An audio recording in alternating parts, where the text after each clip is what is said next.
Olá, nós vamos hoje começar a estudar a cinemática. Você já começou logo a pensar o que quer dizer cinemática? Cine é um radical grego que significa movimento. Um exemplo clássico, você logo pensa, cinema. Realmente, o que é o cinema?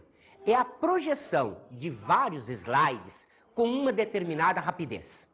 Então, imagine que eu tiro um slide assim, outro slide assim, outro slide assim.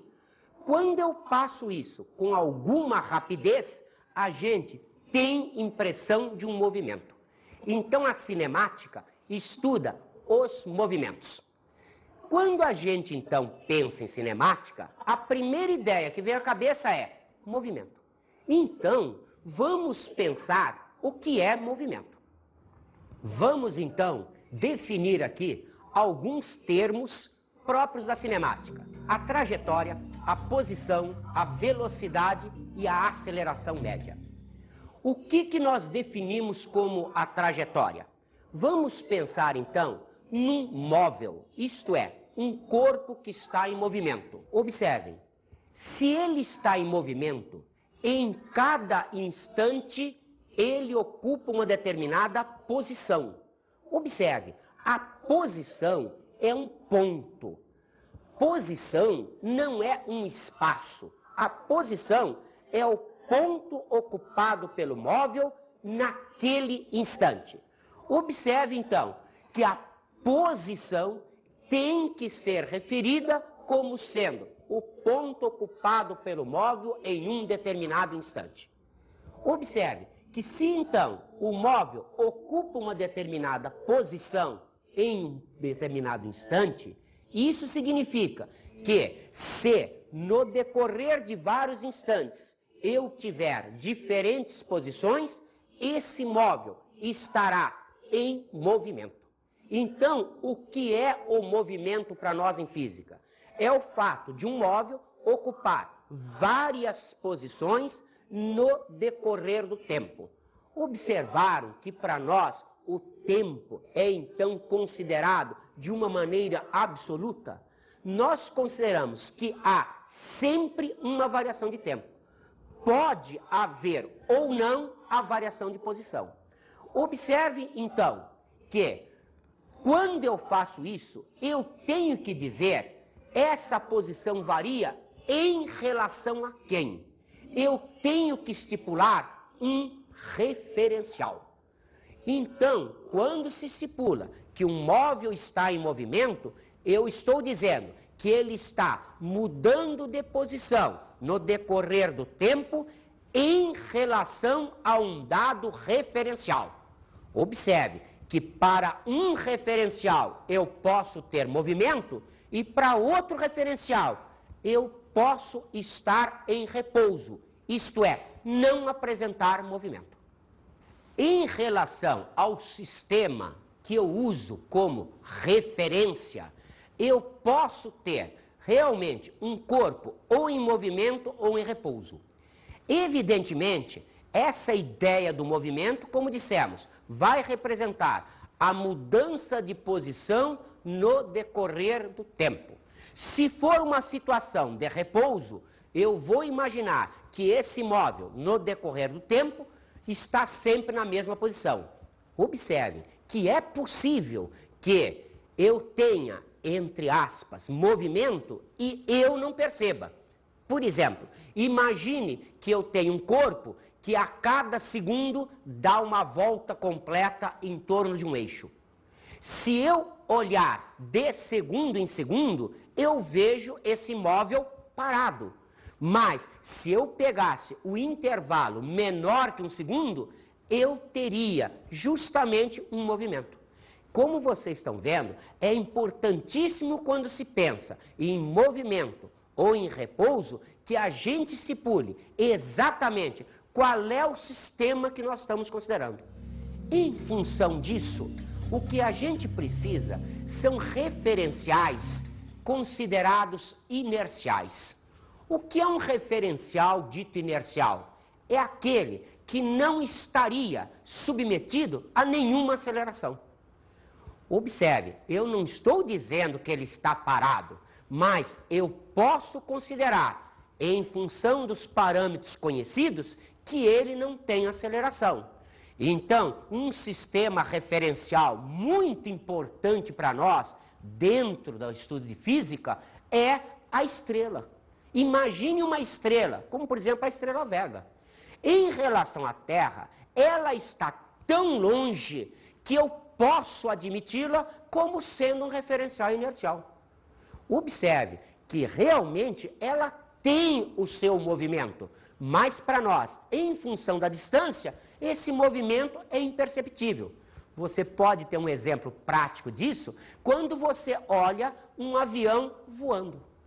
Quando ele está perto da Terra, ou aterrissando, ou levantando voo, você o vê a grande velocidade. Isto é, você o vê rapidamente. Quando ele está longe, lá no céu, que ele tem uma rapidez ou velocidade ainda maior, a impressão que você tem é que ele está quase parado. Por quê? Porque realmente o que você tem é a situação sua como referencial e o móvel tão longe que, entre aspas, parece que ele esteja parado. Observem, por exemplo, uma situação clássica de uma trajetória curvilínea. Por exemplo, um satélite geoestacionário. Como é que funciona um satélite geoestacionário? Entre aspas, ele está parado em relação à Terra. Ora, todos nós sabemos que a Terra tem movimentos. Um deles é o movimento de rotação, em torno do seu próprio eixo. Então, um satélite geoestacionário significa que, em relação à Terra, ele está parado. Isto é, para o referencial Terra, ele está sempre na mesma posição. São os nossos satélites de comunicação. Então, eles ficam, entre aspas, parados em uma mesma posição, em relação à Terra. Observem, como falamos então, no caso do geoestacionário, ele descreve uma trajetória em torno da Terra. Ora, a trajetória, então, ela pode ser considerada retilínea ou curvilínea. Evidentemente, quando se pensa numa trajetória retilínea, nós estamos tratando, em termos de física, de um modelo físico. É uma situação teórica. Nós não temos nenhuma possibilidade, fisicamente, de realizar uma trajetória que seja retilínea. Porém, existem determinadas curvas que têm grandes raios, que eu pego um pedaço tão pequenininho que eu posso aproximar essa curva daquilo que se chama praticamente uma reta. Então, observem o piso, o chão. O chão é retilíneo? Você olha e vai dizer, eu estou vendo retilíneo, mas ele está em cima da Terra. Se a Terra é curva, esse chão também é curvo. Então, a trajetória retilínea, ela é um modelo físico. Ela é algo imaginário. Ela não tem uma existência real. Mas eu posso, para facilitar a compreensão disso, imaginar uma curva tal que ela se aproxima o mais possível daquilo que matematicamente é definido como reta. Essa trajetória, então, nós vamos estudar aqui em física, lembrando sempre desse pormenor. O que vamos considerar são trajetórias curvilíneas que pega-se um pedaço tão pequeno que se aproxima de uma reta. Também as trajetórias curvilíneas, nós podemos considerá-las abertas ou como fechadas. Cuidado agora, quando se estuda a trajetória, a gente está mostrando como a posição do móvel está variando. Então, cuidado, nós vamos daqui a pouco trabalhar com gráficos.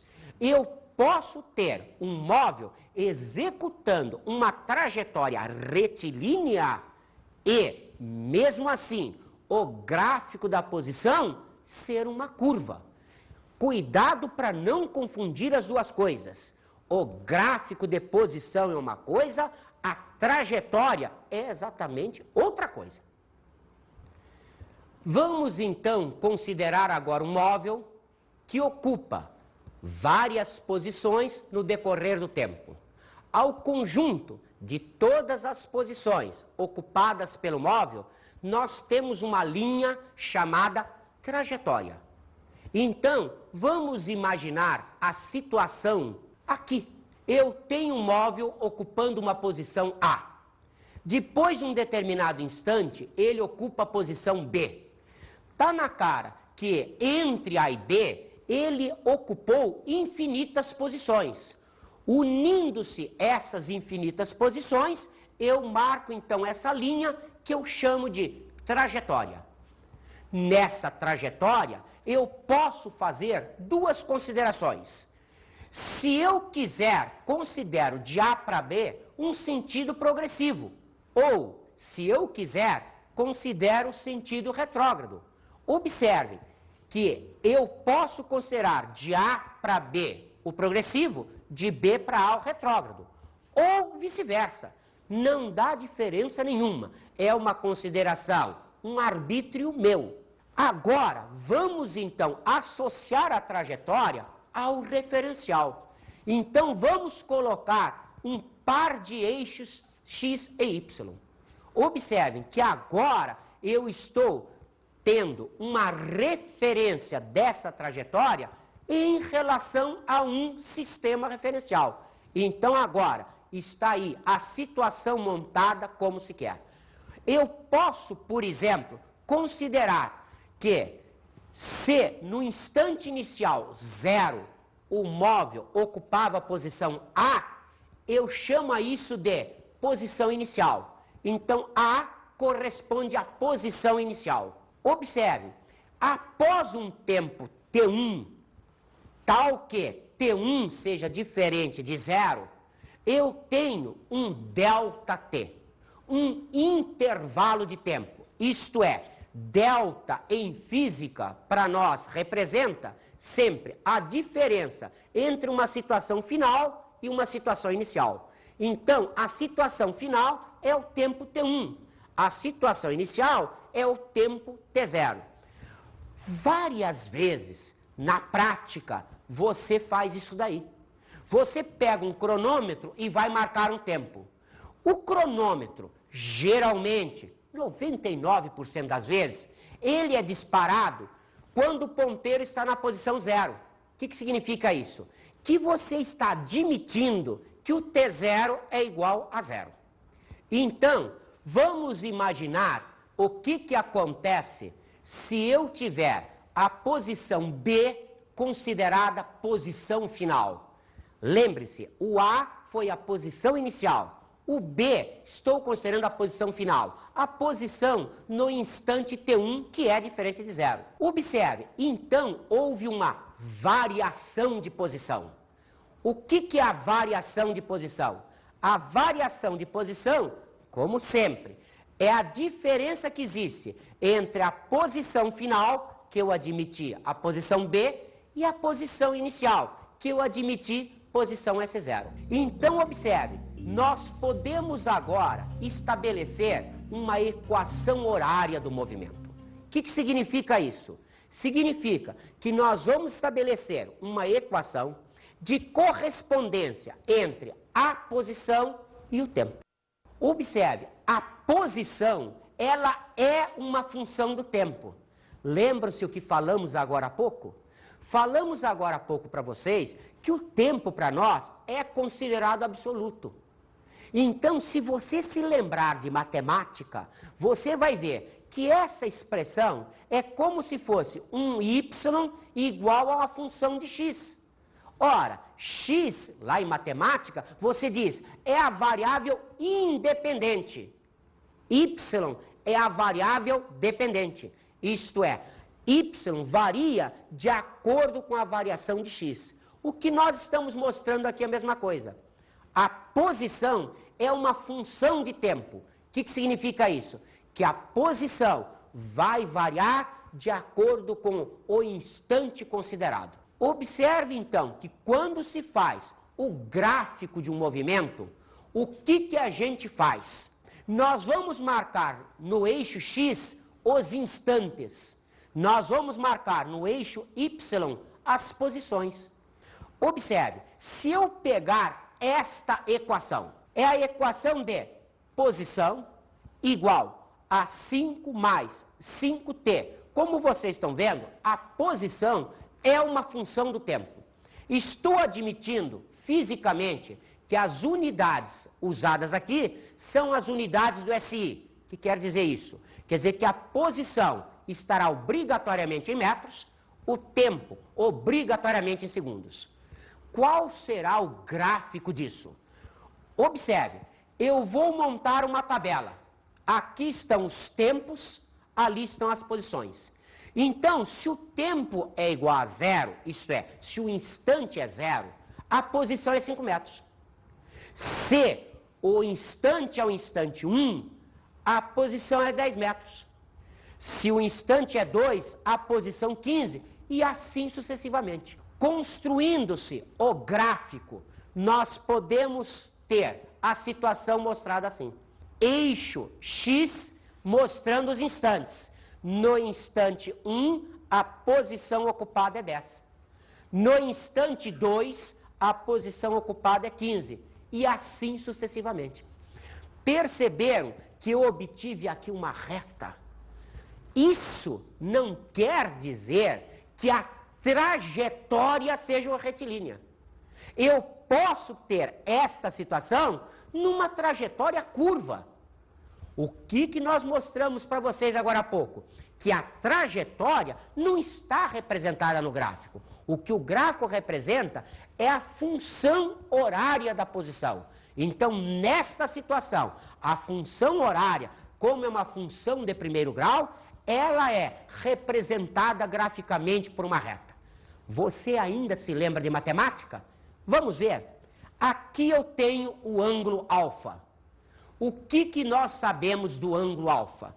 Nós sabemos que a tangente de alfa é definida pela relação entre o cateto oposto a ele e o cateto adjacente a ele, já que isto é um triângulo retângulo, valem as relações trigonométricas. Então, observe, a tangente de alfa aqui vai representar este cateto, isto é, a diferença 20 menos 5, por esse cateto, que é 3 menos 0. Guarde isso na cabeça. A tangente desse alfa, matematicamente, está bem definida. Nós vamos precisar isso em termos de física. Mas já fique com essa ideia na cabeça. A tangente, ela representa a relação entre cateto oposto e o cateto adjacente. Observe, então, que nesta situação, o que eu tenho aqui é uma equação de primeiro grau e, portanto, a representação gráfica é uma reta. Vamos pegar um outro exemplo? Observem agora esta nova expressão. Outra vez, a posição, uma função de tempo.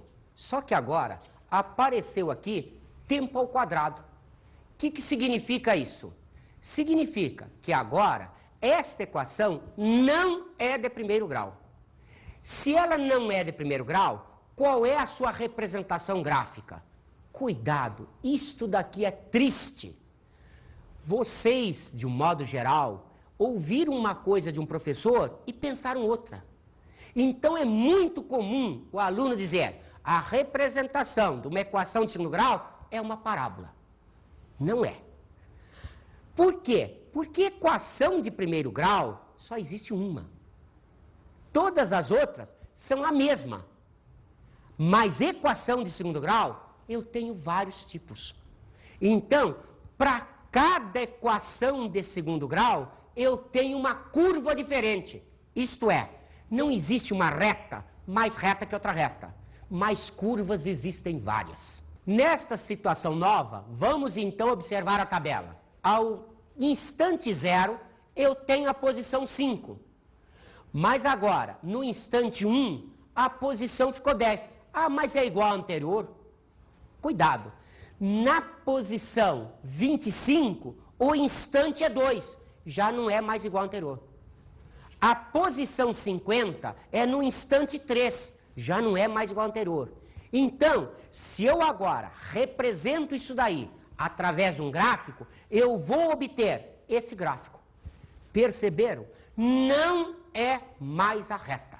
Agora é uma curva. Observe, curvas existem várias. Esta curva aqui chama-se a parábola. Cuidado, não é toda equação de segundo grau que me dá parábola. Esta equação, chamada trinômio de segundo grau, é que será representada graficamente por uma parábola. Então, a nossa situação, outra vez, posso dizer que a trajetória não é retilínea? Não. Eu posso ter esse gráfico descrito por um móvel em trajetória retilínea. Esta curva não é a trajetória. Ela representa apenas a posição que o móvel ocupa em cada instante que eu considerei. Observe, então, que quando nós falamos em curvas, nós temos várias curvas. Por exemplo, se a gente pegar uma circunferência de círculo, qual é a equação da circunferência de círculo? Você sabe de matemática.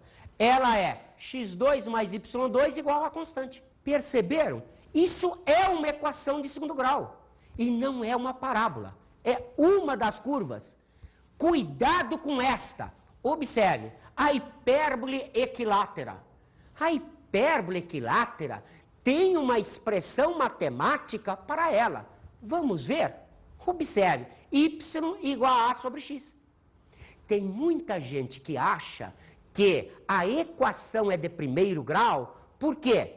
Porque apenas eu tenho expoente 1. Não é verdade. Aqui eu tenho expoente 1 para as incógnitas, e a equação é de segundo grau. Não é de primeiro grau. Por que que ela é de segundo grau? Porque quando eu fizer um gráfico disso daqui, eu vou obter, obrigatoriamente, uma curva chamada a hipérbole equilátera. Observe, se eu pegar uma parábola, que é outra curva, a expressão matemática dela será ax2 mais bx mais c igual a y, que vocês conhecem com o nome clássico de trinômio de segundo grau. Então perceberam que eu tenho, entre aspas, uma reta e várias curvas. Para cada curva eu tenho uma equação matemática correspondente. Vamos então definir aqui, fisicamente, a velocidade escalar média. Definimos a velocidade escalar média como sendo a variação da posição na variação do tempo. Representa-se a velocidade escalar média com aquela barra em cima do V. Cuidado, estamos dizendo velocidade escalar média, variação de posição pela variação do tempo. A minha nave demora 15 segundos para percorrer 50 quilômetros. Você acha que eu sou mais rápido que um carro de Fórmula 1? Você é aproximadamente 40 vezes mais rápido que o carro de Fórmula 1. Ainda não é o suficiente para se manter em órbita em torno da Terra, mas já tem uma nave bem rapidinha. Vamos então definirmos as suas unidades. Então, quais são as unidades utilizadas? Primeiro, como sempre, vamos à unidade SI. Metro por segundo ou metro segundo a menos 1. Observe que essa é a unidade considerada a melhor de todas, é do Sistema Internacional. Mas, muitas vezes, nós usamos outras unidades. Por exemplo, no sistema CGS, centímetro por segundo ou centímetro segundo a menos 1. Esta unidade é tal que 1 metro por segundo é a mesma coisa que 10 ao quadrado centímetros por segundo, 100 centímetros por segundo. Observe mais, nós temos fora de sistema outras unidades que são muito usadas. Por exemplo, nós temos o quilômetro por hora. quilômetro a menos 1. Todos vocês estão acostumados a ouvir isso. 1 km por hora corresponde a 1 sobre 3,6 metros por segundo. Tal que 36 km por hora corresponde a 10 metros por segundo. Observe, isso nós usamos muito como velocidade terrestre. Mas no sistema da Marinha não se trabalha com ela. Trabalha-se com o nó, que é a milha por hora. Isso também tem problemas. A milha, ela é definida como terrestre ou marítima. Então o nó seria a milha marítima por hora, isto é, 1,85 km por hora. Vamos então agora falar numa outra velocidade, a velocidade média. O que significa a velocidade média? O espaço percorrido pelo tempo. Cuidado agora. Observe, imagine que um móvel saiu de uma determinada posição, andou 400 quilômetros até um ponto qualquer e voltou para a mesma posição. O que significa isso? Que, nesse exemplo, nós temos a posição final é igual à posição inicial. O que significa isso para nós em termos de física? Que o ΔS é igual a zero. Isto é, se o numerador da fração é igual a zero, a fração é igual a zero. Então, ΔS igual a zero implica que a velocidade escalar média é zero. Mas ele andou 800 quilômetros. Então, se ele andou 800 quilômetros, a ideia que a gente tem, se ele gastou um determinado tempo para fazer os 400 quilômetros de ida e os 400 quilômetros na volta, a minha velocidade, considerada média, num tempo, por exemplo, de 10 horas, é de 80 km por hora. Vamos ver, por exemplo, o caso de uma equipe de natação que faz uma prova de revezamento. Os nadadores vão e vêm. Se eles ocupam a mesma posição inicial e final, a velocidade escalar média é nula. Mas a velocidade média da equipe será sempre o espaço total que eles nadaram pelo tempo gasto nesse período. Vamos ver então o gráfico da velocidade escalar média. Observe, nós vamos colocar aquela equação que já vimos anteriormente. Está no SI, uma equação de primeiro grau. Fazendo o gráfico, lembram-se que eu mostrei para vocês que tinha aqui o ângulo alfa e a tangente representa esta relação entre o cateto oposto ao ângulo alfa e o cateto adjacente? Observaram fisicamente quem é isso?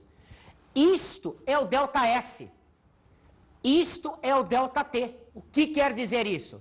Quer dizer que a tangente daquele ângulo alfa representa a relação ΔS por ΔT. Isto é, como fisicamente ΔS por ΔT é a velocidade escalar média, a tangente daquele ângulo alfa representa para nós a velocidade escalar média. Observem que agora vamos entrar num assunto importantíssimo. O ΔT é um intervalo de tempo. Vamos agora conceituar um instante. Então, o que é um instante? É um ΔT tão pequenininho quanto eu consiga fazê-lo. Isto é um ΔT que tende para zero. Se a velocidade escalar média representa o ΔS pelo ΔT e o ΔT é t menos t0 e ele tende para zero, nós dizemos então que essa velocidade onde o ΔT tende para zero chama-se a velocidade em um instante ou a velocidade escalar instantânea. Observe então, nós podemos definir como o limite entre ΔS e ΔT quando esse ΔT tende para zero. Lembrando que aquele ΔS por ΔT é a velocidade escalar média, a velocidade instantânea representa o limite da velocidade escalar média quando ΔT tende para zero. O que significa isso? Significa que o que eu vou fazer é aproximar esse intervalo de tempo entre T1 e T2, entre T1 e T0, de tal maneira que a diferença seja o mais perto de zero possível. Vamos então agora, de uma maneira semelhante, definir outra grandeza, a aceleração escalar média. Como a velocidade escalar média é a variação da posição pela variação do tempo, a aceleração escalar média será a relação entre a variação da velocidade na variação do tempo. Como vocês estão vendo, semelhante à definição anterior. Vamos ver, por exemplo, as unidades. Observe, as unidades também são semelhantes. Então eu tenho no SI metro por segundo ao quadrado ou metro segundo a menos 2. No sistema CGS, centímetro por segundo ao quadrado ou centímetro segundo a menos 2. Evidentemente, é muito pouquíssimo usada a expressão quilômetro por hora ao quadrado. Geralmente a gente trabalha só com essas. Observem mais. Se a gente faz a relação entre elas, continua semelhante. Por quê? Porque a unidade de comprimento continua a mesma. Quem variou foi a unidade de tempo. Como ela é a mesma para as duas, não tem variação nenhuma. Observe mais. Observe que aquela mesma situação definida para o instantâneo também é válida aqui. O que será a aceleração escalar instantânea? Será aquela variação de ΔV por ΔT quando eu tiver o ΔT tendendo para zero. Isto é o limite de ΔV por ΔT quando ΔT tende para zero. Isto é, a aceleração instantânea corresponde ao limite da aceleração escalar média quando ΔT tende para zero. Um fabricante de automóveis anuncia que determinado modelo atinge 80 km por hora em 8 segundos, a partir do repouso. Isso supõe uma aceleração média próxima de... As nossas opções são 0,1 metro por segundo ao quadrado, 3 metros por segundo ao quadrado, 10 metros por segundo ao quadrado, 23 metros por segundo ao quadrado e 64 metros por segundo ao quadrado. Vamos então à solução? Observe, a velocidade inicial é zero, partiu do repouso. Além disso, sabemos que a velocidade final é 80 km por hora. Transformamos para metros por segundo, porque as opções estão em metros por segundo ao quadrado. Então fazemos a divisão por 3,6 para podermos ter a velocidade em metros por segundo. Observe que essa razão me dá 22,2 aproximadamente. Como o problema está pedindo uma aproximação, não tem problema nenhum. Fazendo então a equação da aceleração escalar média, ΔV por ΔT, podemos então escrever a aceleração escalar média será a velocidade final menos a velocidade inicial dividido pelo intervalo de tempo. Isso então nos conduz a aceleração escalar média é 2,78. Cuidado, lembra-se dos significativos? Como o tempo foi apresentado com um significativo, a minha resposta em função da divisão só pode conter um significativo. A nossa resposta será então 3 metros por segundo ao quadrado. Vamos então à nossa dica de estudo de hoje.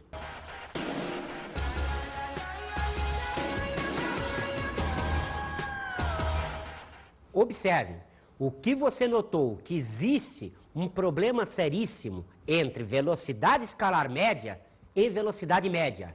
E vários vestibulares cobram essas coisas fazendo uma pegadinha tremenda para os alunos. E com isso, encerramos essa nossa aula inicial de cinemática.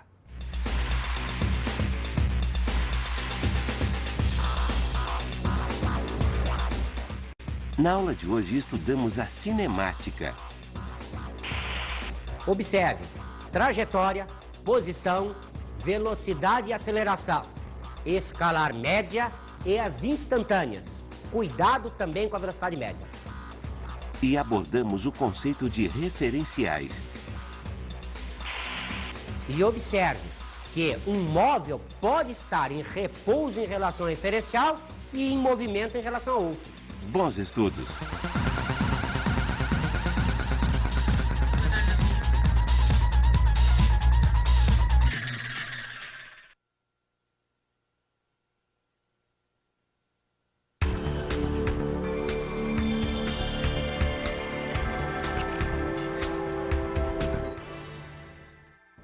Colega, você já deve ter reparado a grande dificuldade que os nossos alunos têm por causa da confusão de dizer-se que uma equação de segundo grau nos dá uma parábola. Lembre sempre a eles, o que nós temos fora do primeiro grau é uma curva, enquanto que uma reta é uma reta única, as curvas são várias. Então, cada curva terá sua equação. É muito bom a gente botar isso na cabeça deles, porque vamos precisar quando fizermos os gráficos.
Olá, nós vamos hoje começar a estudar a cinemática. Você já começou logo a pensar o que quer dizer cinemática? Ele está mudando de posição no decorrer do tempo em relação a um dado referencial. Observe que para um referencial eu posso ter movimento e para outro referencial eu posso estar em repouso, isto é, não apresentar movimento. Em relação ao sistema que eu uso como referência, eu posso ter realmente um corpo ou em movimento ou em repouso. Evidentemente, essa ideia do movimento, como dissemos, vai representar a mudança de posição no decorrer do tempo. Se for uma situação de repouso, eu vou imaginar que esse móvel, no decorrer do tempo, está sempre na mesma posição. Observe que é possível que eu tenha, entre aspas, movimento e eu não perceba. Por exemplo, imagine que eu tenho um corpo que a cada segundo dá uma volta completa em torno de um eixo. Se eu olhar de segundo em segundo, eu vejo esse móvel parado. Mas, se eu pegasse o intervalo menor que um segundo, eu teria justamente um movimento. Como vocês estão vendo, é importantíssimo quando se pensa em movimento ou em repouso, que a gente se pule exatamente qual é o sistema que nós estamos considerando. Em função disso, o que a gente precisa são referenciais considerados inerciais. O que é um referencial dito inercial? É aquele que não estaria submetido a nenhuma aceleração. Observe, eu não estou dizendo que ele está parado, mas eu posso considerar em função dos parâmetros conhecidos, que ele não tem aceleração. Então, um sistema referencial muito importante para nós, dentro do estudo de física, é a estrela. Imagine uma estrela, como por exemplo a estrela Vega. Em relação à Terra, ela está tão longe que eu posso admiti-la como sendo um referencial inercial. Observe que realmente ela tem o seu movimento, mas para nós, em função da distância, esse movimento é imperceptível. Você pode ter um exemplo prático disso quando você olha um avião voando. Quando ele está perto da Terra, ou aterrissando, ou levantando voo, cine é um radical grego que significa movimento. Um exemplo clássico, você logo pensa, cinema. Realmente, o que é o cinema? É a projeção de vários slides com uma determinada rapidez. Então, imagine que eu tiro um slide assim, outro slide assim, outro slide assim. Quando eu faço isso com alguma rapidez, a gente tem impressão de um movimento. Então, a cinemática estuda os movimentos. Quando a gente, então, pensa em cinemática, a primeira ideia que vem à cabeça é movimento. Então, vamos pensar o que é movimento. Vamos, então, definir aqui alguns termos próprios da cinemática. A trajetória, a posição, a velocidade e a aceleração média. O que nós definimos como a trajetória? Vamos pensar, então, num móvel, isto é, um corpo que está em movimento. Observem, se ele está em movimento, em cada instante ele ocupa uma determinada posição. Observe, a posição é um ponto. Posição não é um espaço. A posição é o ponto ocupado pelo móvel naquele instante. Observe, então, que a posição tem que ser referida como sendo o ponto ocupado pelo móvel em um determinado instante. Observe que se, então, o móvel ocupa uma determinada posição em um determinado instante, isso significa que se, no decorrer de vários instantes, eu tiver diferentes posições, esse móvel estará em movimento. Então, o que é o movimento para nós em física? É o fato de um móvel ocupar várias posições no decorrer do tempo. Observaram que para nós o tempo é então considerado de uma maneira absoluta? Nós consideramos que há sempre uma variação de tempo. Pode haver ou não a variação de posição. Observe então que quando eu faço isso, eu tenho que dizer essa posição varia em relação a quem? Eu tenho que estipular um referencial. Então, quando se estipula que um móvel está em movimento, eu estou dizendo